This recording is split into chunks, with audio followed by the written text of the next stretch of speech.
14 నెలల పెండింగ్ జీతాలు వెంటనే చెల్లించాలి చెల్లించాలి. అధికారుల మొండి వైఖరి అధికారుల మొండి వైఖరి పెండింగ్ లో ఉన్న జీతాలు ఉద్యోగ భద్రత ఉద్యోగ భద్రత పెండింగ్ జీతాలు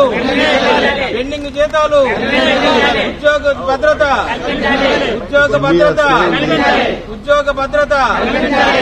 ఈఎల్సీ బెదిరింపులు ఈఎల్సీ బెదిరింపులు ఈఎల్సీ బెదిరింపులు ఇవ్వాలి ఇవ్వాలి ఇవ్వాలి ఇవ్వాలి.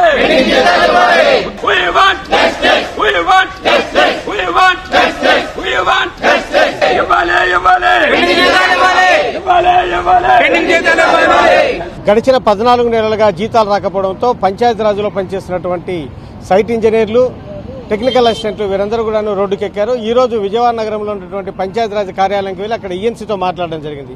అయితే అక్కడి నుంచి సరైనటువంటి సమాధానం రాకపోవడంతో వీరు ఇక్కడ రోడ్డు మీదకి వచ్చేసి తమ ఆందోళన వ్యక్తం చేస్తా ఉన్నారు. తమ 14 నెలల జీతాలు ఇవ్వడంతో పాటు తమకు ఉద్యోగ భద్రత కల్పించాలని డిమాండ్ చేస్తున్నారు. వీరికి సంబంధించిన వీరి నాయకుడు దివాకర్ మనతో ఉన్నాడు, వారిని నిలిచి తెలుసుకుందాం. దివాకర్, చెప్పండి, దీనికి సంబంధించినటువంటి మీరు ఈఎన్సీ చర్చలు జరిపారు కదా, 14 నెలలుగా జీతం రావడం లేదు, ఆయన నుంచి ఎటువంటి సమాధానం వచ్చింది? సార్, ఆయన ప్రతిసారి వెళ్ళినప్పుడల్లా కూడా మేము పైకి రాస్తున్నాము ఇదే కథ చెప్తున్నాడు, కానీ ఎక్కడ కూడా మా గురించి కూడా ప్రభుత్వ దృష్టికి తీసుకెళ్లలేదు. గత ప్రభుత్వంలో కూడా చాలా వాళ్ళు కాలరిగలా తిరిగినా కానీ ఎటువంటి ప్రయోజనం లేదు. ఇప్పుడు మాకు ఈఎస్ఐ ఈపీఎఫ్ కూడా కట్టడం లేదు.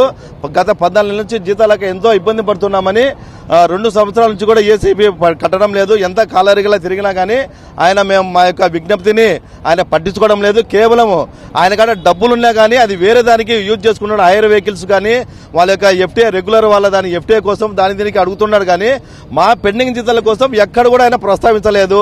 మేము ఈ కొత్త గవర్నమెంట్ లో కూడా గౌరవ ముఖ్యమంత్రి గారి దృష్టికి తీసుకెళ్లాము, గౌరవ డిప్యూటీ సీఎం మన పంచరాజ్ గారి మినిస్టర్ గారి దృష్టికి తీసుకెళ్లాము, అందరి దృష్టి కూడా తీసుకెళ్లాము. కానీ అసలు ఈయననే ఇక్కడే మాకు అడ్డంకి జరుగుతుంది. ఈఎన్సీ ఆఫీస్ లోనే కోట్ల నిధులు వచ్చినా కానీ సీఎం దృష్టికి తీసుకెళ్లినా, పంచాయతీరాజ్ మినిస్టర్ పవన్ కళ్యాణ్ దృష్టికి తీసుకెళ్లినా కూడా ఎందుకు సమస్య పరిష్కారం లేదు? వాళ్ళ నుంచి డైరెక్షన్స్ రాలేదా గవర్నమెంట్ ఈ అధికారులకు? యాక్చువల్ గా వాళ్ళు అడిగినా కానీ వీళ్ళు అవసరం లేదు సార్, మాకు ఇంజనీరింగ్ అసిస్టెంట్ గ్రేడ్ 2 ఉద్యోగులు దండిగా మంది ఉన్నారు కాబట్టి వీళ్ళు అవసరం లేదనే అదే ఈయన చెప్తున్నాడు. ఎందుకంటే ఈయన కన్సర్న్ ఆఫీసర్ కాబట్టి ఈయన చెప్పిందే కూడా వాళ్ళు పరిగణలోకి తీసుకుంటున్నారు. కాబట్టి గత 2009 సంవత్సరం నుంచి గత 14 సంవత్సరాల నుంచి పనిచేస్తున్న మమ్మల్ని పక్కన పెట్టి ఈ మధ్య కాలంలో వచ్చినటువంటి ఇంజనీరింగ్ అసిస్టెంట్ 110 జీవోల ప్రకారం తీసుకునే వాళ్ళని కూడా వాడుకుంటున్నాం. వీళ్ళు అవసరం లేదంటున్నారు. యాక్చువల్ గా జీవో 110 లో ఏం చెప్పిందంటే ఆల్రెడీ ఎవరైతే పనిచేస్తున్నారో వాళ్ళందరినీ కూడా అబ్జర్వ్ చేసి తర్వాత ఉండే వాళ్లకు వేకెన్సీకి నోటిఫికేషన్ ఇచ్చుకోమని జీవో చెప్తే వీళ్ళు వచ్చేసి ఈఎన్సీ ఆఫీస్ వాళ్ళు నిల్ రిపోర్ట్ ఇచ్చారు. ఎవరు కూడా మా కాడ లేరని 2019లో నిల్ రిపోర్ట్ ఇచ్చారు. కాబట్టి దాన్ని బేస్ చేసుకుని మేము గౌరవ హైకోర్టు ఆఫ్ ఆంధ్రప్రదేశ్ లో అప్రోచ్ కావడమైంది. గౌరవ హైకోర్టు ఆఫ్ ఆంధ్రప్రదేశ్ 116 మంది రిజర్వ్ చేసడం జరిగింది, 204 మందిని కండిషన్ ఆర్డర్ ఇచ్చింది. కాబట్టి దాని ద్వారా ఆ యొక్క మధ్యంతర ఉత్తర్వులు ఇస్తూ మమ్మల్ని అందరూ కూడా ఉద్యోగాల నుండి తీసేవద్దని, మాకు ముందైతే ఏ బెనిఫిట్స్ వస్తున్నాయో అవన్నీ కూడా కండక్ట్ చేయమని ఇచ్చింది. అయినా కానీ కూడా మీరు 14 సంవత్సరాలుగా ఉద్యోగం చేస్తున్నారు, 14 నెలలుగా జీతాలు కూడా లేకోకుండా చేస్తున్నారు. అయినా కూడా ఈ అధికార యంత్రాంగం గానీ ప్రభుత్వం గానీ స్పందించకపోవడం పట్ల మీరు ఏ విధంగా ముందుకెళ్లాలని నిర్ణయించుకున్నారు?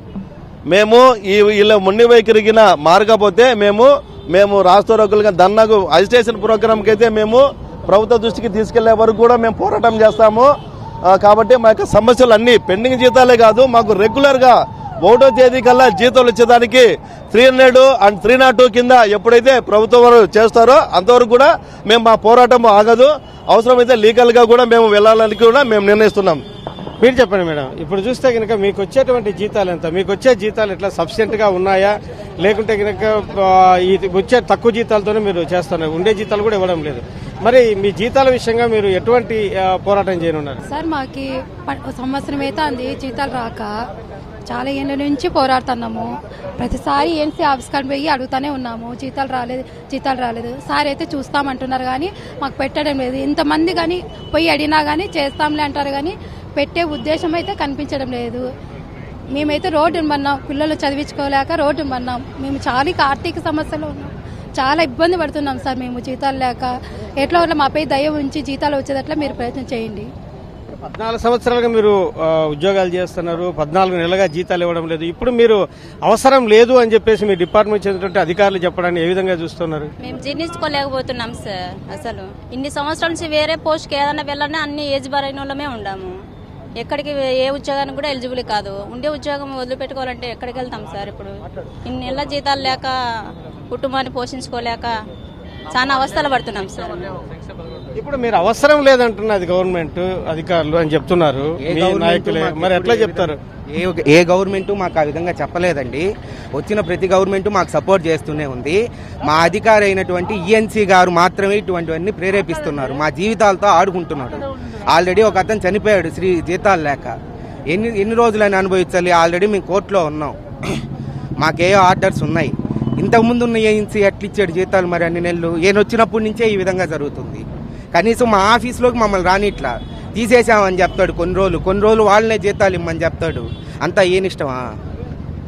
ఇది మొత్తానికైతే గడిచిన 14 సంవత్సరాలుగా తాము పనిచేస్తున్నా 14 నెలలుగా జీతాలు ఇవ్వకపోవడం ఇప్పుడు తమకు అవసరం లేదు అని చెప్తున్నారు. ఇంకా ఏమన్నంటే కనుక మీరు గత గవర్నమెంట్ లో ఉన్నారని కూడా ఇప్పుడున్నటువంటి ఈఎన్సీ అంటున్నారని చెప్పి ఆవేదన వ్యక్తం చేస్తున్నారు. పరిస్థితి ఈ విధంగా కొనసాగితే కనుక ఖచ్చితంగా రోడ్డుకెక్కి పెద్ద ఎత్తున ఉద్యమం చేస్తామని చెప్పేసి వీరు ప్రభుత్వాన్ని హెచ్చరిస్తా ఉన్నారు. కెమెరామెన్ అస్గర్తో విజయ్ చంద్రన్, విజయవాడ.